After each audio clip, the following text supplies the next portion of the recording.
안녕하세요. 저는 평범하면서도 평범하지 않은 50대 아줌마입니다. 말 그대로 어찌 보면 남들과 다르지 않은 평범한 삶을 살고 있지만 쉽게 겪기 힘든 일들을 겪었기 때문입니다. 저는 집안 환경이 그렇게 좋지 않았기 때문에 여상을 졸업하자마자 바로 공장에 취업을 했고 10원짜리 한 푼도 허투루 쓰지 않으며 열심히 돈을 모았어요. 그렇게 3년이 지나고 친한 언니의 소개로 지금의 남편을 만나게 되어 짧은 연애 후 결혼을 하게 되었죠. 신랑은 위로 형이 둘이나 있었기 때문에 결혼할 당시 집안에서 큰 도움을 받지는 못했지만 우리끼리 모아둔 돈으로 시작해 조금씩 살림을 꾸려나갔어요. 저희는 넓진 않았지만 새로 생긴 빌라에서 살게 되었는데 그때만 하더라도 단칸방에서 시작하는 신혼부부들도 참 많았기 때문에 그 정도만 하더라도 충분히 만족스러웠어요.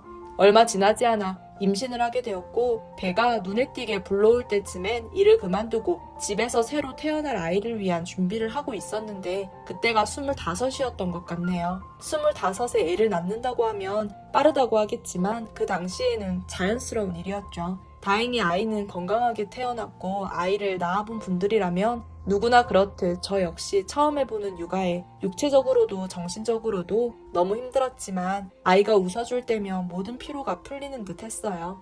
남편도 저와 아이를 보며 열심히 일해줬고 둘 다 돈을 헤프게 쓰는 성격이 아니라 통장 속에 잔고도 차곡차곡 모이고 있었죠. 물론 행복했던 날들만 있었던 건 아니지만 지금 생각해보면 그때가 참 좋았었지 싶어요. 첫 아이를 낳고 난 후에 당연히 둘째를 낳고 싶었지만 선천적으로 자궁이 약한 탓에 첫째도 임신이 쉽게 되지 않았던 데다 제 몸에 무리가 많이 가기 때문에 의사 선생님께서도 둘째를 권하지 않으셨거든요. 그래도 하나뿐인 아들내미가 어디 하나 크게 아픈 곳 없이 건강하고 씩씩하게 자라줘서 충분하다고 생각했어요. 항상 제 뒷공무니만 졸졸 따라다니던 아이는 어느새 중학생이 되었을 때는 참 대견하기도 했고요. 그런데 중학교에 올라가고 시간이 지날수록 저희와 대화를 잘 하지 않으려고 하고 부쩍 짜증을 많이 내기 시작하더라고요. 처음엔 애가 왜 이러나 싶어 혼을 내볼까 싶었지만 곰곰이 생각해보니 사춘기가 왔구나 싶었죠. 예나 지금이나 변하지 않은 게 있다면 그 나이대가 되면 참 생각도 많아지고 부모님보단 친구들이 좋아지고 그럴 때잖아요. 물론 저도 그런 시절이 있었기 때문에 우선은 지켜보자 싶었어요. 근데 가면 갈수록 아무리 사춘기라 해도 이건 좀 도가 지나치나 싶은 거예요. 그때는 지금처럼 학원을 심하게 보내지 않았던 시절이라 영수학원에만 보냈어서 9시면 집에 오고도 남을 시간인데 툭하면 밤 12시가 다 되어 들어오곤 했죠. 어디서 무엇 하다 왔느냐 물어도 제대로 된 대답은 들어본 적이 없고 언젠가부터는 담배 냄새까지 풍기기 시작했어요. 이대로는 안 되겠다 싶어 아들을 앉혀놓고 얘기를 좀 하자고 했죠.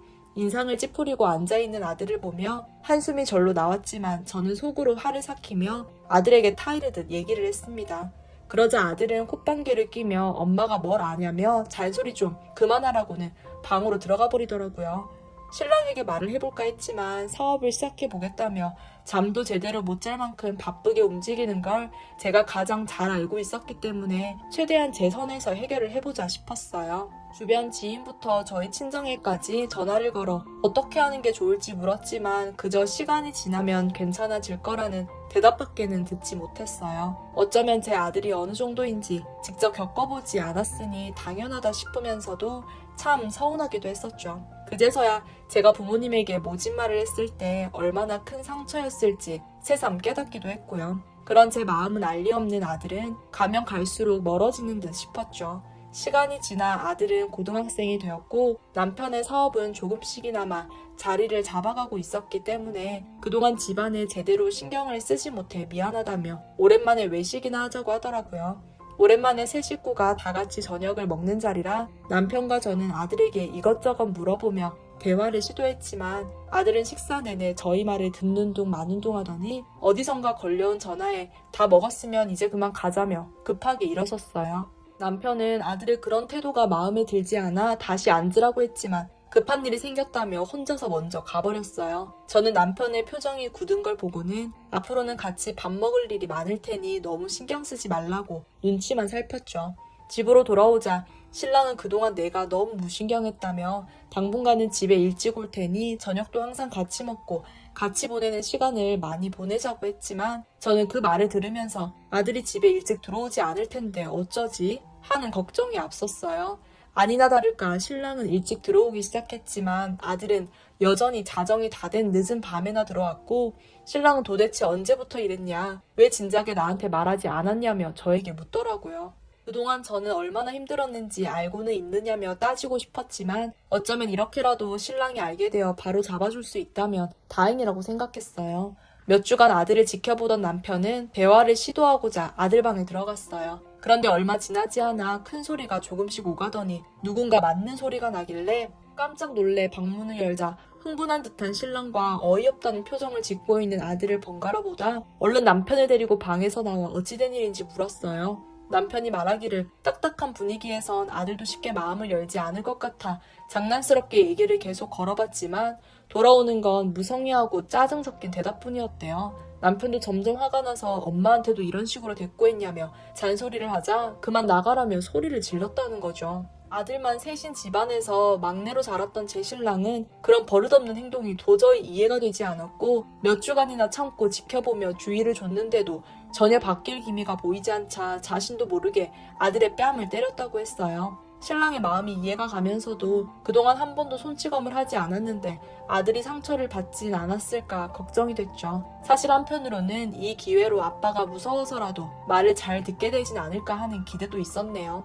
그러나 제 기대와는 달리 그날 이후로 아들은 저에게 용돈을 달라고 할 때 이외에는 말도 걸지 않았고 싸움이라도 하고 다니는지 얼굴에 상처가 생겨서 들어오곤 했고, 신랑 또한 사업하는 사람이다 보니 언제까지고 칼 같은 시간에 집에 들어올 순 없었으니 제 속만 까맣게 타들어갔습니다. 그러던 어느 날 전화가 한 통 걸려왔는데 다름 아닌 아들의 학교에서 온 전화였어요. 저는 떨리는 마음으로 무슨 일이냐며 물었고 그동안 아들을 통해서 계속 연락을 시도했는데 전달이 되지 않은 것 같아 학교로 좀 와주셔야 할 것 같다는 내용이었죠. 그래도 그간 큰 사고를 친 적은 없었는데 무슨 일인가 싶어 급하게 준비를 하고 택시를 타고 바로 학교로 갔어요. 처음 뵙는 담임 선생님은 오시느라 고생했다며 커피를 내주셨고 조심스럽게 얘기를 꺼냈습니다. 제 아들은 학기 초부터 태도가 불량해 선생님들께 눈밖에 난 모양이었어요. 더군다나 분명히 담배 냄새가 나는데도 자신이 핀 게 아니라며 딱 잡아떼서 증거가 없어 징계를 내리기가 어려웠다고 하시더라고요.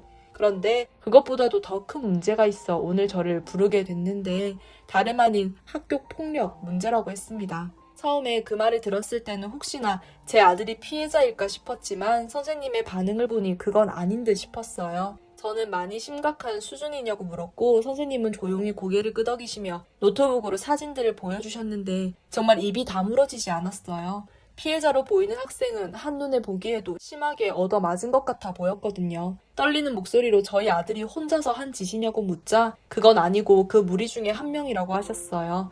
뉴스나 다큐멘터리에서 학교 폭력을 다룰 때면 남의 얘기라고만 생각했는데 제 아들이 그런 짓을 했다니 정말 부끄럽고 그 아이 부모님께 너무 죄송한 마음이었어요.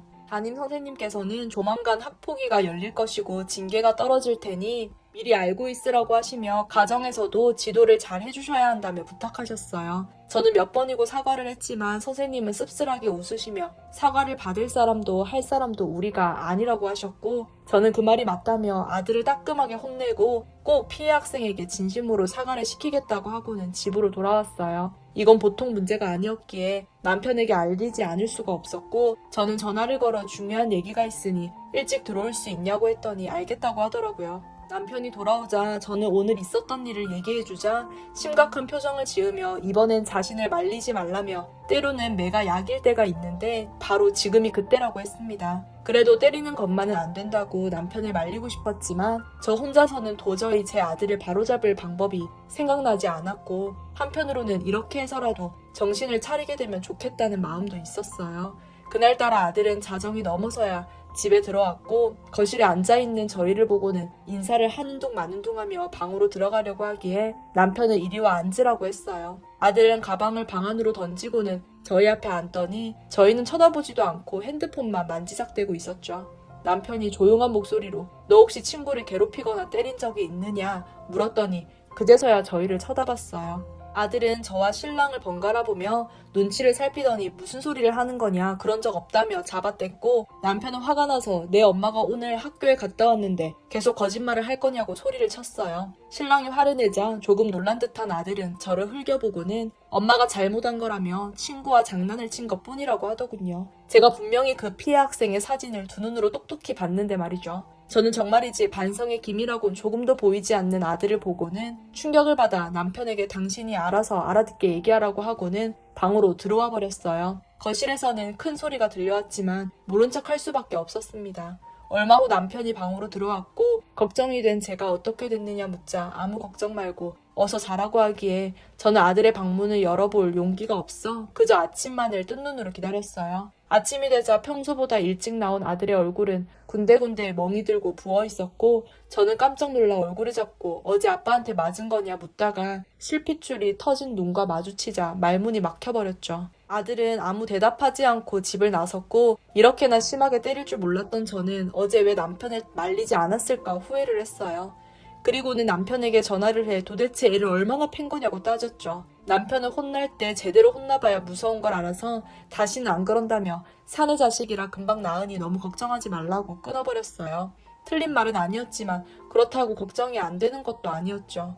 아들은 정말로 정신을 차린 건지 저와 딱히 대화를 하진 않았지만 일찍 집에 들어오기 시작했어요. 그리고 학폭의 결과는 정학 일주일과 교내 봉사로 마무리된 듯 했고요. 그렇게 조금씩이나마 안정을 찾으며 제자리로 돌아오는 것 같았습니다. 아들이 집을 나가기 전까지는 말이죠. 한동안 집에 일찍 들어오기에 항상 저녁을 준비해놨었는데 그날은 유난히 귀가가 늦는다고 생각한 날이었어요. 신랑이 술자리가 끝나고 집에 왔는데도 아들은 오지 않았고 처음엔 친구 집에서 자고 오는 건가 하는 마음에 크게 걱정을 하지 않았어요. 학교에는 당연히 나갈 거라고 생각했었거든요. 다음 날 혹시나 하는 마음에 학교에 전화를 걸었지만 아들은 등교를 하지 않았다고 했고 저는 그제서야 뭔가 일이 이상하게 돌아가고 있다는 걸 알아챘고 아들 방으로 들어갔어요. 평소에 방에 들어오는 걸 끔찍히 싫어해서 자기가 있을 때는 물론이고 학교에 가 있을 때도 자기 방은 치우지 말라고 했을 정도였는데 이상하리만큼 잘 정리가 되어 있었어요. 설마 하는 불안감은 점점 커졌고 저는 아들에게 전화를 계속 걸었지만 아침부터 내내 꺼져 있는 상태라 연결이 되지 않았고 시간이 흐를수록 가출이 맞는 것 같다는 확신이 들었어요. 그날 이후 학교에도 몇 번이나 찾아가 친구들에게 아들과 연락이 되느냐고 물어보기도 하고 경찰서에 가출 신고를 해서 위치 추적도 해봤지만 핸드폰을 킨 시간도 아주 짧고 위치도 계속 바뀌어서 찾기가 쉽지 않았어요. 그래도 한편으로는 조금 더 기다리면 돌아올 거라는 믿음이 있었습니다. 보통은 대개 청소년 때 가출을 하면 길어도 1년 이내에는 집에 돌아온다고 생각을 했거든요. 돈이 있어봤자 금방 떨어질 거고 미성년자라 갈 곳도 일할 곳도 마땅치 않아 집으로 금세 돌아올 거라 믿었는데 그게 저의 큰 착각이었다는 걸 깨닫는 데는 참 오랜 시간이 걸렸어요. 17 나이에 집을 나갔던 아들이 단 한 번도 집을 들어오지 않고 10년도 넘는 세월이 흐를지는 정말 상상도 못했거든요. 저는 그동안 정말 엄청난 고통의 시간 속에서 살고 있었습니다. 내가 좀 더 현명하게 대처를 했다면 이런 일이 일어나지 않았을 텐데 그날 남편에게 알리지 않고 어떻게든 내가 해결을 해볼걸. 아니 애초에 나쁜 길로 빠지지 않게 내가 조금 더 신경을 써줄걸. 얼마나 자책을 하고 후회를 하며 의미 없는 시간들을 보냈는지 모르겠습니다. 그래도 언젠가는 아들이 다시 돌아올지 모른다는 작은 희망은 놓지 않고 살았던 것 같아요. 10년이 넘게 이사도 한 번 하지 않고 남편과 저 모두 핸드폰 번호도 그대로 사용하고 있었던 걸 보면 굳이 말하지 않아도 알 수가 있었죠. 이런 일이 있다 보니 남편이 사업에 집중하기가 어려워 한동안은 생활고에 시달리기도 했지만 집 나간 아들만 생각하며 시간을 보낼 수는 없다고 생각해 몇 해 전부터 남편과 제가 함께 다시 밤낮으로 일을 하기 시작했어요. 저희가 도매업을 하기 때문에 현금으로 거래를 하는 일이 종종 있었는데 하루는 수금을 받으러 나간 직원이 돌아올 시간이 지나도 돌아오지 않자 슬슬 걱정이 되어 연락을 해보려던 참에 전화가 걸려왔어요. 전화가 온 곳은 다름 아닌 경찰서였고 직원분이 폭치기를 당해서 지나가던 사람의 신고로 병원에 실려왔고 핸드폰을 보고 연락을 준 거라고 하더라고요. 저희는 깜짝 놀라 바로 병원으로 달려갔고 다행히 직원은 크게 넘어지지 않은 듯 했지만 그보다 더 놀랄 일이 남아있었어요. 며칠 뒤에 주변 CCTV와 블랙박스로 범인을 검거하였다고 연락이 와 경찰서로 갔는데 범인으로 잡혀온 사람은 제 아들이었거든요. 저와 제 남편은 믿기지 않아 아들에게 다가갔고 아들은 저희를 발견하고는 화들짝 놀라 고개를 들지 못했습니다. 경찰서에서는 저희끼리 합의를 보겠다며 간단한 조서를 쓰고 나왔고 아들과 커피숍으로 가서 몇 시간이나 얘기를 나눴어요. 아들도 순간의 잘못된 선택으로 돌이킬 수 없는 길을 걷고 있는 것 같더라고요. 저희는 아들에게 이제라도 다시 집으로 들어오라며 이야기를 했고 아들은 생각할 시간이 조금 필요하다고 하더니 몇 달 전 저희 집으로 들어와 조금씩 적응을 하면서 새로운 삶을 살아가고 있어요. 긴 세월을 방황하고 힘들어했지만 아직 우리에게 남아있는 시간은 많으니 학창시절 아들에게 큰 상처를 줘서 10년간 이렇게 떨어져 산 시간이 아까워서라도 저희는 남은 시간 2배로 더 즐겁고 행복하게 살아보려고 합니다. 제 긴 얘기 들어주셔서 감사합니다.